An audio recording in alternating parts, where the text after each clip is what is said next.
Hey, how y'all doing? This is Mongo Slade, and today we're going to talk about the Women's Tag Team Championship and how things just got real stupid. Just got real dumb that fast. All right, so we start our story on Monday Night Raw, where Lana is in the back. She's feeling confident about TLC. She has this, really, she's feeling good about TLC.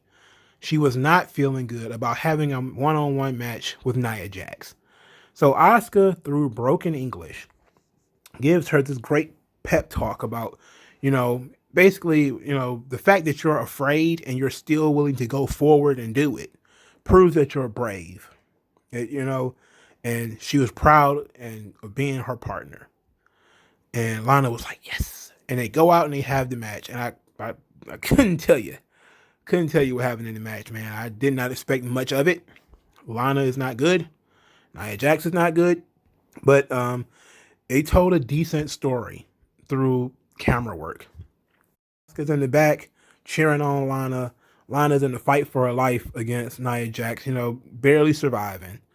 And somehow Nia Jax gets in on the second rope. Lana slides up underneath her, pulls her leg. Nia Jax falls back. Lana just pins her for all of Lana's body weight is holding Nia Jax's legs open. And Lana pinned Nia Jax. Now, that was not the catharsis. It was part of the catharsis. The catharsis being the relief of the tensions, the relief of the heat. It should have been. Because that should have been like, oh, Lana wins the title or something like that. That would have made a lot of sense. But Lana just wins this match. Lana has beaten Nia Jax. It was insane, I don't like now. Here's what I didn't like about that. Lana had to win. I'm cool with that. Lana is not a great fighter or wrestler or whatever. Therefore, she won in a fluky way. I like that. What I don't like is that finish is eerily similar to the Sheamus AJ Styles finish, which was earlier in the night. Literally, Sheamus got his leg clipped while he was on the second rope. He fell back. AJ Styles pinned him. They literally did that same finish again for Nia Jax and Lana. They literally did it again. Lazy fucks. Lazy fucks. So Asuka is surprised. She's happy that Lana won. Then Shayna Baszler attacks her from behind. Boom, knocks her down, kicks her a couple of times. Nia Jax starts to maul Lana. She just starts beating the hell out of Lana. Now, here's the thing. I'm really about to surprise some people. Lana did a fantastic job selling. Okay. Now, there are things about it that could have been better. For instance, when Nia Jax did a leg drop on Lana should have been flattened. She shouldn't have been moving. I miss the days of like Mabel or Yokozuna, a big dude, 300 pounds or so, doing a leg drop on you wasn't something you got up from.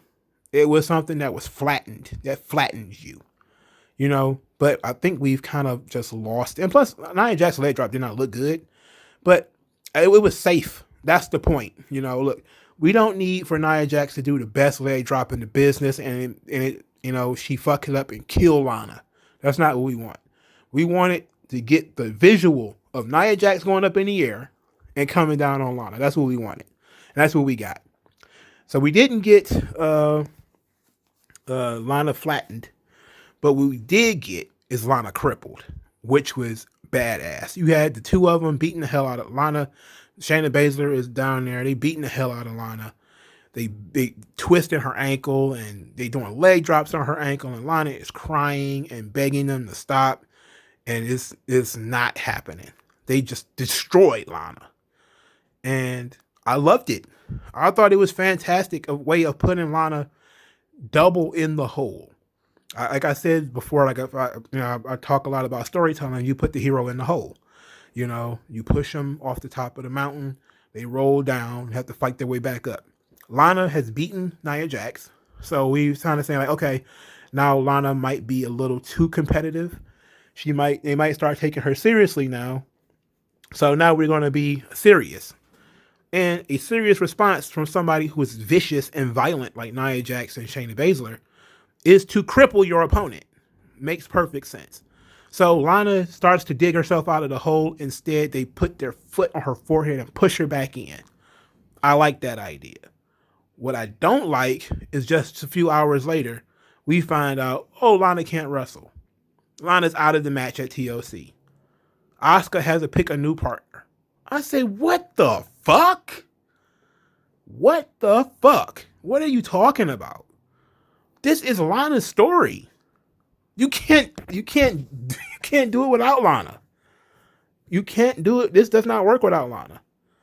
Now, I was stupefied that we went through this whole story and we're going to get to the point where we have to have the match for the titles so that Lana can win the titles. And then we say, you know what? Nah, never mind. We did this whole 2-month storyline, 3 months, because it was before Survivor Series, wasn't it? They did like all of these weeks of Lana. She went through Lana went through the table for 2 months because she went through the table for 9 weeks, right? That's 9 weeks is 2 months, 2 months in a week, and then she's been winning for about a month, so about a 3-month storyline, and we're just going to cut it off. Lana's not going to be able to compete at Survivor Series. I mean, at TLC. Bull fucking shit. Bull fucking shit. Okay?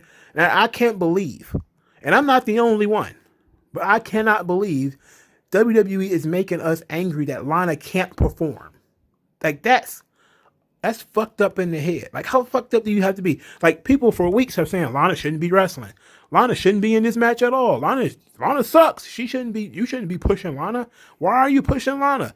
And then the moment they take Lana away, people were complaining. Why have you taken Lana out of this match? This is stupid. Put Lana back in the match. Or take Asuka out of the match. Why is Asuka in the match and Lana not in the match? Why do you waste everybody's time? You have to finish the story, blah, blah, blah, blah, blah. Now, I'm of the opinion they probably will put Lana back in the match. I think they're going to do a storyline where Lana is going to, really, really want to be in the match and say, I can do it. I'm going to do it or whatever. And we're going to get that whole hero pushed into the hole again just for her to climb herself out. But I think it's going to give her an excuse to not win. And I think that would be fine because Asuka doesn't need 2 belts. And even though it would be a natural end to the storyline for Lana to actually win the titles, that's the natural end of the story. And I still think that we should get that. But I don't think that Lana not being at TLC is going to stick. I don't believe that for a second. Now, they did do a nice little tease where they had later in the show Dana Brooke versus Shayna Baszler. And Dana Brooke, the new Dana Brooke, which is actually more aggressive and in some ways more skilled. It took her about 5 years to actually get decent. But Dana Brooke is actually not bad now. And, this is when we found out Lana was out of TLC. And Dana Brooke was sort of, dodging the stomp of Dana Baszler when she tried to stomp her wrist and elbow. Dana Brooke escaped. Dana Brooke was fighting, really putting in some effort, climbed to the top rope. Nia Jax just shoved her off, like, screw this match, pushed her off the top rope. And he decided he was going to kill Dana Brooke. So they decided to kill Dana Brooke now. Like, they killed Mandy Rose. They killed Lana. Now they're trying to kill Dana Brooke. I like that. Like, Shayna Baszler and Nia Jax have done a really good job of looking like overconfident heels at some point. At some points, they're a little too jokey. A little too, Shayna Baszler wants to make jokes and Nia Jax wants to make jokes. But when they get in a mood, they just wreck shit. Like Nia Jax is putting people through tables. Now they're breaking arms. Like Shayna Baszler is breaking arms and legs. Like she's snapping stuff. Nia Jax is a walking weapon. Like every time she puts her hands on somebody, they get injured. So we're looking in this situation where these are 2 badass heels. Like they're badasses. Like they haven't been booked like it because they've been doing like really weird jobs.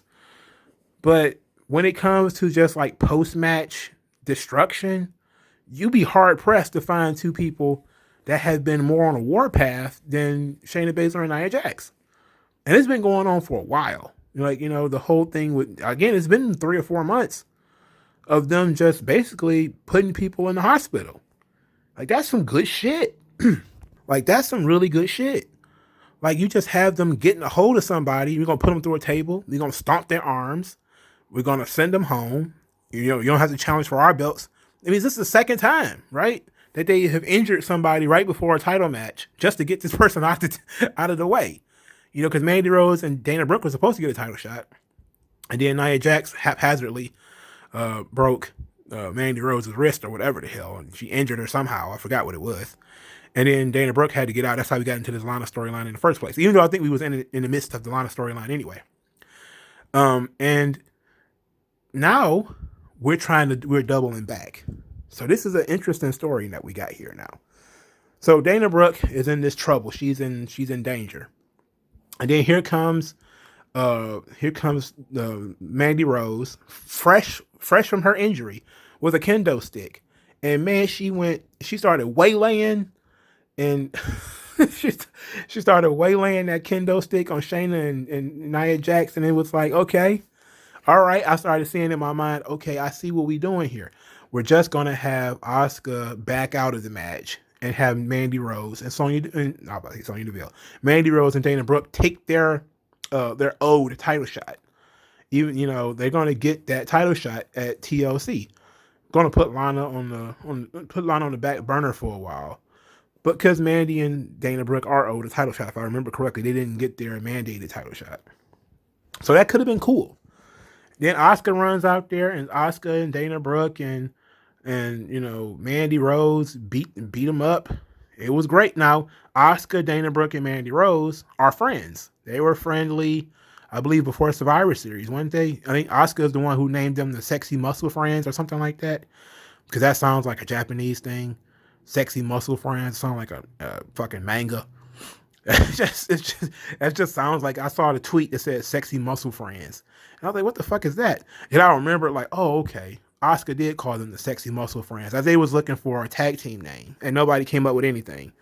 And, so I guess the WWE on Fox Twitter account just decided to go with Sexy Muscle Friends. So anyway, that's the name. I don't know if that's the name of the team officially, but that's what Asuka called them. So Asuka is friends with Dana Brooke and Mandy Rose already. She's also one half of the number one contenders for the tag team titles. She's also the women's champion. So we have this nice little knot here. Now, they said that Lana is out. I don't believe Lana will be out. What I do believe is they're probably going to make it a triple threat. They're probably going to bring Mandy Rose and Dana Brooke into the match. And then, you're probably going to have Asuka representing her team by herself. And then you'll have Lana make the save in the middle of the match and come down to help, like come down like on crutches or something like that. I truly believe that's how they'll book this thing. Because, yes, it doesn't make sense for Lana. And it look, I don't see Lana, or Asuka rather, picking Dana Brooke or Mandy Rose. Either she's going to back out and let them have it, which would be the more heroic thing to do, or she's going to be pit in a situation where she has to fight them by having it be a triple threat tag team championship match where Asuka has to represent her team by herself versus Dana Brooke and Mandy Rose versus Shayna Baszler and Nia Jax. And then you can just have Lana make the heroic save and in the middle of the match.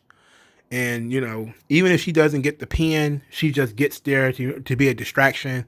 Even if she just gets knocked off the apron or something like that. And then Asuka wins the titles. I do believe that we're going to get the logical finish to this storyline. And I know I shouldn't believe that. I shouldn't believe that at all. But I'm going to go with that. I'm going to go. And I do believe that Dana Brooke and, Mandy Rose will likely end up winning the titles eventually. And I want to see them travel with the belts. Like, I do really want Mandy Rose and Dana Brooke to, like, go to NXT and go to SmackDown and stuff like that. But I am kind of enjoying Nia Jax and Shayna Baszler. But I do think it's time for Shayna Baszler and Asuka to get it on for that title. And I think Royal Rumble will be a good space for it. But you have to get the tag team titles off of Shayna Baszler first. You know, and maybe this was a backdoor way of building a feud for Asuka, because now Asuka has two opponents. You know, I think she's already beaten Nia Jax and Shayna Baszler, but she hasn't defended her title against either one of them. So that's those are, well, I wouldn't say fresh matches, but those are feuds that she could have going forward. But let me know what you guys think in the comment section below. Like this video, share this video, subscribe to this channel. I wanted to you need to support alternative wrestling media. I'm telling you, I've seen some really bad takes, some really dumb people who really don't think. Wrestling Inc. Fewer Wrestling Incs, more 3 count commentaries. Thank you guys, and I'll talk to you guys later.